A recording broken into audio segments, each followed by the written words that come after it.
بسم اللہ الرحمن الرحیم۔ مطالب قرآن کا بیان، اس سلسلے میں یہ ہماری تیسری تقریر ہے جو آپ کی سماعتوں کا ہدیہ بننے جا رہی ہے۔ گزشتہ تقریر اور گزشتہ سے پیوستہ تقریر میں بہت ہی اہم موضوعات کی طرف آپ کی توجہات کو مبذول کیا گیا تھا، اور اس میں سب سے اہم ترین مسئلہ جو اس ماہ مبارک رمضان کے ساتھ وابستہ ہے وہ رؤیت ہلال کا ہے۔ رؤیت ہلال کے سلسلے میں نے اپنے معروضات میں جن چیزوں کو آپ کی خدمت میں پیش کیا تھا وہ یہی تھیں کہ انسان اس بلندی سے پکارا گیا ہے، اس کو اس بلندی سے آواز دی گئی ہے کہ جہاں اس کے لیے مناسب نہیں ہے کہ وہ فروعی اختلافات کا شکار ہو جائے، وہ اصول پر قائم رہے تو وہ اس کے لیے بہتر ہے۔ پیدا کرنے والے نے اصول، ضوابط اور اصل کی نشاندہی کر دی ہے۔ بالکل اسی طرح سے چاند کے مسئلے میں جب سرکار رسالت مآب کی خدمت میں آ کر پوچھنے والوں نے یہ پوچھا تھا کہ آپ بتلائیے کہ یہ چاند کے بڑھنے کے، گھٹنے کے، کبھی غائب ہونے کے، کبھی مکمل ہونے کے یہ معاملات کیا ہیں، تو اطمینان سے یہ کہا کہ دیکھو اسے اس حد تک جانو کہ یہ تمہارے ہی لیے ہیں، یہ تمہارے اطمینان اور آرام ہی کے لیے ہیں۔ نہ صرف یہ کہ اطمینان و آرام، بلکہ یہ تمہاری اپنی طبیعی تقویم کو اس انداز سے، اس طرح سے اور اس کیفیت سے اس منزل پر لے آتے ہیں کہ جہاں تمہیں تکلیف کا سامنا نہ ہو، اور حج جیسی رسم عبادت جو انتہائی مہم ہائے عبادات میں ایک اہم عبادت ہے، اس کی ایک ایسی صورت کہ جہاں کہیں بھی کوئی تاریخ کی غلطی نہ ہو، اس مسئلے کو کہا، اور اس کے ساتھ ہی ایک اصول ضبط کیا کہ دیکھو لیس البر، یہ نہ سمجھنا کہ فقط نیک کام کرنا ہے، بلکہ اس کی تمثیل دیتے ہوئے کہا بِأَن تَأْتُوا الْبُيُوتَ مِن ظُهُورِهَا، یاد رکھو گھروں میں پچھواڑے سے داخل نہیں ہوا جاتا، بلکہ وَلَٰكِنَ الْبِرَّ مَنِ اتَّقَىٰ، نیکی تو وہ ہے کہ جس کا خلاصہ، جس کا سرمایہ تقوی ہو۔ آتوا البیوت من ابوابہا، اور دیکھو داخل ہو جاؤ گھروں میں تو اس طرح سے کہ دروازوں سے داخل ہو، اور اسی میں تمہارے لیے فلاح ہے، اسی میں تمہاری نجات ہے۔ ایک تو یہ مسئلہ تھا جس کی میں نے گزشتہ سے پیوستہ تقریر میں وضاحت کے ساتھ آپ کی خدمت میں اپنے بیان کو پیش کیا تھا۔ دوسرا مسئلہ جو اس سے بھی زیادہ اہم ہے، اور وہ یہ کہ جس عبادت کی طرف آپ کو راغب کیا جا رہا ہے وہ عبادت صوم ہے، یعنی جہاں پر تصور ہائے عبادت میں انتہائی منفرد عبادت ہے روزہ، اور اس میں یہ کہہ کر انسانوں کو تسکین دی، تسلی دی، تشفی دی کہ کہیں یہ نہ سمجھ بیٹھنا کہ یہ عبادت فقط تمہارے ہی لیے تھی، یہ تمہارے ہی لیے پرسکرائبڈ تھی، یہ تمہارے ہی لیے وضع کردہ تھی، نہیں، بلکہ تم اے ایمان والو یا ایھا الذین آمنوا کتب علیکم الصیام کما کتب علی الذین من قبلکم، تم پر ان روزوں کو اس طرح سے فرض کیا گیا ہے، اس طرح سے بصورت حکم تم تک پہنچایا گیا ہے جیسے گزشتہ امتوں کو پہنچایا گیا تھا۔ اس سلسلے میں ایک بڑی دلچسپ بات یہ ہے، اور اس کو باقاعدگی سے ہمارے علماء حدیث نے نقل کیا ہے، اور امام ششم امام جعفر صادق علیہ السلام کے تعلق سے نقل کرتے ہوئے یہ کہا ہے کہ اس میں جو طرز خطاب ہے پروردگار علی اعلیٰ کا، یہ کہنا یا ایھا الذین آمنوا، اے ایمان والو، یہ ایسا خطاب ہے، یہ ایسی لذت ہے خطابت کی کہ جہاں پر اس عبادت میں اگر کوئی یہ سمجھتا ہے کہ سختی ہے، کوئی یہ سمجھتا ہے کہ کوئی ایسی مشقت ہے، یہ مشقتوں کو یہ لفظ ختم کر دیتا ہے، یہ مساعی کو یہ لفظ مشکور کی منزل پر لے جاتا ہے۔ یعنی صاحبان ایمان سے جب خطاب ہوا تو اس انداز سے خطاب ہوا کہ ان کو اتنا بلند کیا گیا کہ اب ان کو آواز دی گئی کہ اے ایمان والو۔ اس کا مطلب یہ ہوا کہ کبھی کبھی لذت خطابت بھی نعمت کو پہنچانے کا وسیلہ بن جاتی ہے، اور جہاں ایسی صورت ہو تو وہاں پہ انسان اپنے آپ کو ایک بلند درجے پر پاتا ہے۔ اور پھر اس کے بعد یہ کہا کہ پریشان ہونے کی ضرورت نہیں، ہماری تمنا یہی ہے، ہماری خواہش یہی ہے، ہماری توقع یہی ہے کہ یہ صوم اور سیام کے مسئلے میں جب ہم تمہیں حکم دیں تو تم فلاح کی منزل پر بے واسطہ تقوی کے پہنچ جاؤ، تقوی کے واسطے، تقوی کے وسیلے سے تم ایک مرتبہ آ جاؤ اور اپنی منزل پر آ جاؤ، اپنی مراد کو پہنچو۔ عزیزان محترم، دو ایسے لفظ تھے جن کی وجہ سے مجھے آج کی اس تقریر میں اپنی دو گزشتہ تقاریر کا حوالہ دینا پڑا۔ ایک لفظ ہے لفظ بر اور دوسرا لفظ ہے لفظ تقوی۔ بر بمانی نیکی، تقوی بمانی پرہیزگاری۔ اسی قرآن مجید کا احسان ہے کہ اس نے ایسی منزل پر کہ کہیں انسان پریشان نہ ہو جائے، کہیں انسان کسی ہیجان کا شکار نہ ہو جائے، بے اختیار ایک انداز سے کہا دیکھو اب اگر ہم تمہیں سمجھائے دیں کہ نیکی کیا ہے جس کا ہم تذکرہ کر رہے ہیں، وہ پرہیزگاری کیا ہے جس کا ہم تذکرہ کر رہے ہیں، تو سنو ہم تمہاری اس مشکل کو آسان کیے دیتے ہیں۔ تفہیم کی منزل پر قرآن نے ان دو لفظوں کو رکھ دیا، لیس البر، نیکی یہ نہیں ہے، نیکی یہ نہیں ہے کہ کہیں تم یہ سمجھ بیٹھو کہ کار خیر کا نام ہی نیکی ہے، بلکہ نیکی کے معنی قرآن مجید کے پاس کچھ اور ہیں۔ لیس البر ان تولوا وجوہکم قبل المشرق والمغرب ولکن البر من آمن باللہ والیوم الآخر والملائکۃ والکتاب والنبیین۔ نیکی فقط یہ نہیں ہے کہ تم اپنے چہرے کو کبھی مشرق کی طرف اور کبھی مغرب کی طرف موڑو اور ان مسائل میں الجھتے رہو کہ قبلہ کس طرف ہے۔ دیکھتے ہو دوسروں کو تو دیکھو کہ نصرانی کس طرف منہ موڑ رہے ہیں، یہودی کس طرف منہ موڑ رہے ہیں۔ ہم نے تم کو اس سے بہت بلند کر دیا ہے، ہم نے تم سے کہہ دیا ہے کہ نیکی کا معیار چہرے کو دائیں بائیں ادھر ادھر گھمانا نہیں ہے، ادھر ادھر لے جانا نہیں ہے، سمتوں کی تبدیلی نیکی نہیں ہے، بلکہ حقیقت میں اساس نیکی کی یہ ہے کہ وہ جو اللہ پر ایمان لائے، یوم آخر پر ایمان لائے، یعنی مبدا سے لے کر معاد تک وہ ایمان ہی ایمان کی منزل پر ہو، اور فقط یہی نہیں بلکہ ملائکہ پر ایمان ہو، فقط ملائکہ پر ایمان نہیں، کتب ہائے، صحف ہائے آسمانی پر ایمان ہو، انبیاء پر ایمان ہو، ایک پر نہیں 1,24,000 پر تمہارا ایمان ہو۔ یہ وہ ایک تربیت تھی، انسان کی فکری تربیت کی ہے کہ جہاں پہ تصورات کو بدل کے رکھ دیا ہے۔ نیکی کا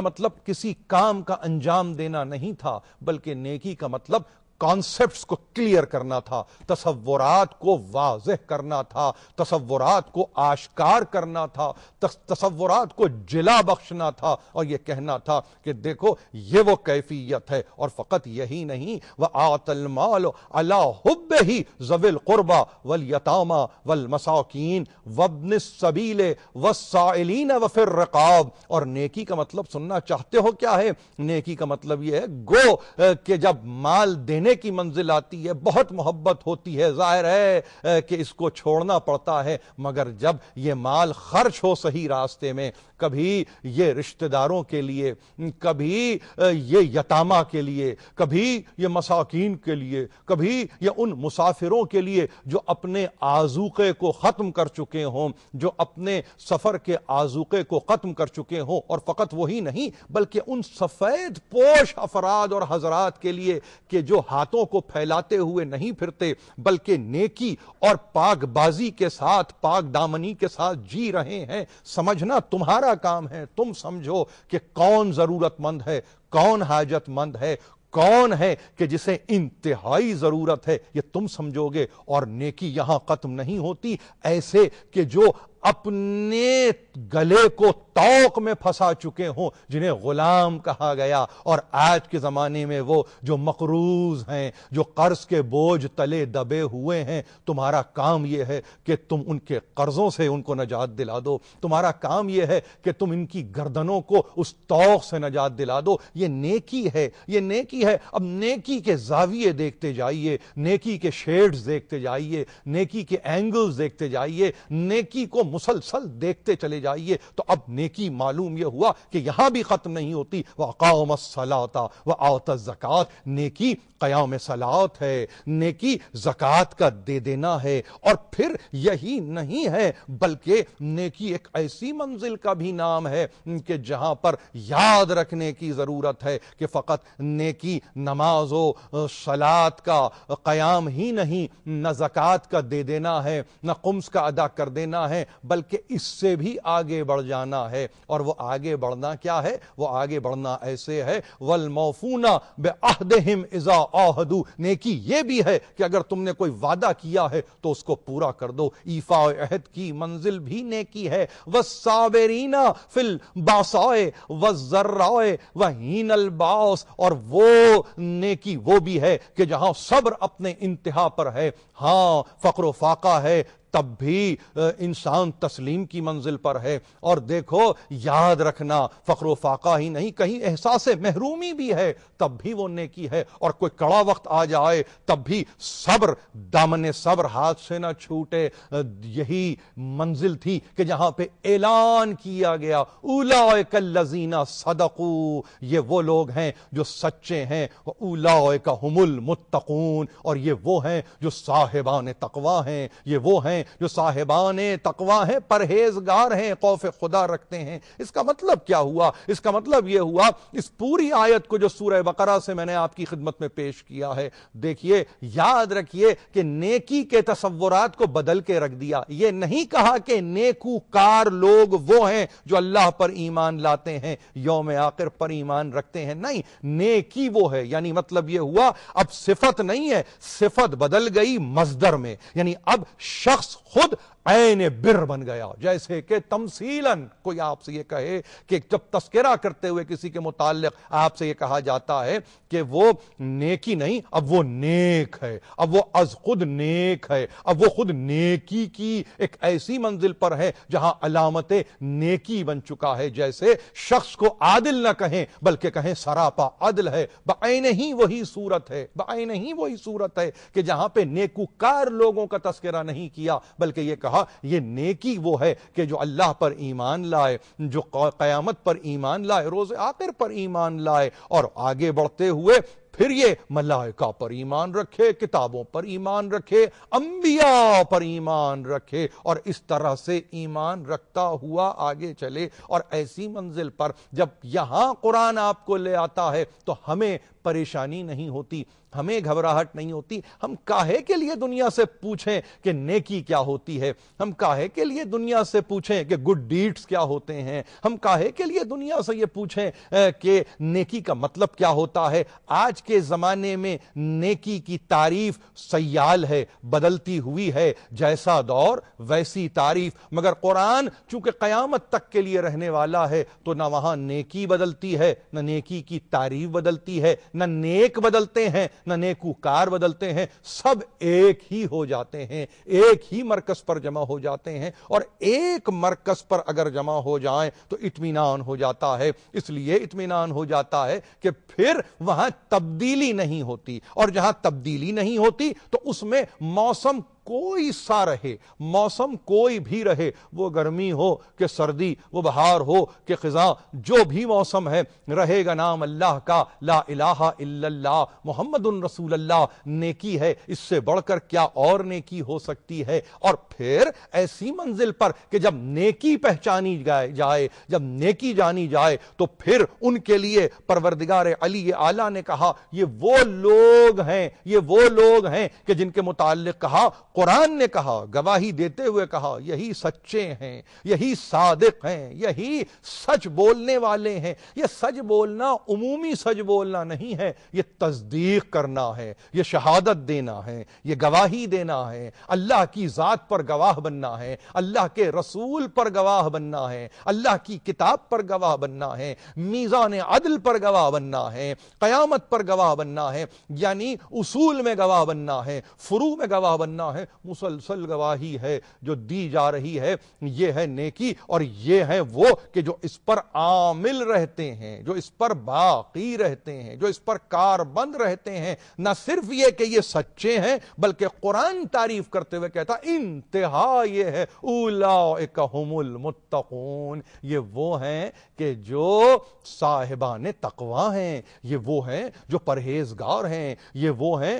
جو خوف الہی میں سرشار ہیں۔ جو خوف الہی میں سرشار رہتا ہے اسے پھر کسی کا خوف نہیں ہوتا، اسے پھر کسی سے ڈر نہیں لگتا، اسے پھر زمانے کا خوف نہیں ہوتا، اسے پھر حکومت کا خوف نہیں ہوتا، اسے پھر کسی ایسی شے کا خوف نہیں ہوتا جس سے اسے ضرر پہنچے۔ وہ یہ سمجھتا ہے اب یہ صبر کی منزل ہے، صابرین کی منزل ہے۔ اور صابرین کون ہیں؟ کہ جو فقر ہو کے فاقہ، تنگ دستی ہو کے محرومی، مرض ہو کے صحت، ہر کیفیت میں نہیں، کڑا وقت آ جائے کہ جہاں تلوار کی گرمی ہو کہ اسے مارے ڈال رہی ہو، مگر وہ گھبراتا نہیں، وہ پریشان نہیں ہوتا، بلکہ وہ آگے بڑھتا چلا جاتا ہے، اس لیے کہ وہ ایک ایسی سیر میں اپنے آپ کو پاتا ہے کہ جو اسے اس کے معبود سے نزدیک کر رہی ہو، اس کے پیدا کرنے والے کے قریب لے جا رہی ہو۔ ایسی منزل پر قرآن مجید نے استعانت کی، قرآن مجید نے مدد کی، اور یہ مدد کرتے ہوئے قرآن نے کہا اب کہیں اور سے نیکی کو سمجھنے کی کوشش نہ کرنا، اب کہیں اور سے نیکی کی تعریف حاصل کرنے کی کوشش نہ کرنا، بلکہ ہم نے تمہیں بتا دیا ہے کہ نیکی من حیث کل ایک ایسے نظام کا نام ہے کہ جس میں فقط اور فقط اللہ کی خوشنودی پیش نظر ہو، اللہ کی رضا پیش نظر ہو، اور جہاں اللہ کی رضا تمہارے پیش نظر ہوگی تو پھر یاد رکھنا وہ گواہ بن جائے گا، اور وہ یہ کہے گا کہ ہاں یہی سچے ہیں، یہی صادق الوعد ہیں، یہی صادق القول ہیں، اور انتہا میں یہ کہ وہی ہیں کہ جو صاحبان تقوی ہیں، پرہیزگار ہیں۔ ملت اسلامیہ اگر قرآنی مطالب کو قرآن سے سمجھنے کی کوشش کرے تو یقین جانیے ایک لہجہ بھی ان کے لیے مشکل نہیں ہے، ایک لہجہ بھی ان کے لیے اشکال نہیں ہے، آسانی ہی آسانی ہے، اطمینان ہی اطمینان ہے۔ اور جہاں اطمینان اپنے انتہا پر پہنچ جائے تو پھر وہاں پر گھبرانے کی ضرورت نہیں ہوتی، بلکہ اطمینان کے عالم میں انسان ایمان کے ان مدارج کو طے کرتا ہے کہ جس کا اندازہ لگانا انتہائی مشکل ہے، اور یہ وہ منزل ہے کہ جس میں رمضان سے بہتر کوئی اور مہینہ ہی نہیں۔ اللہ کے مہینوں میں ایک ممتاز مہینہ رمضان ہے۔ خداوند علی اعلیٰ سے دست بدعا ہوں کہ پروردگار تو اپنے فیوز و برکات سے ہمیشہ ہمیں مالا مال کرتا رہے، پروردگار اپنے فیوز و برکات سے تو ہمیشہ ہم پر مہربانی اور کرم فرماتا رکھ، پروردگار ہمیں کوئی پریشانی کوئی غم نہ دے، ہماری ملت کو متحد فرما، ہماری مملکت کو مستحکم فرما، پروردگار اس مملکت کو، مملکت اسلامیہ پاکستان کو استحکام اور ایسا استحکام جو دوام رکھتا ہو وہ عطا کر دے، اور اس طرح سے ہم نہ صرف یہ کہ بحیثیت قوم، بحیثیت ملت متحد رہیں، بلکہ مملکت کے بھی محافظ بن جائیں۔ وآخر دعوانا ان الحمد للہ رب العالمین۔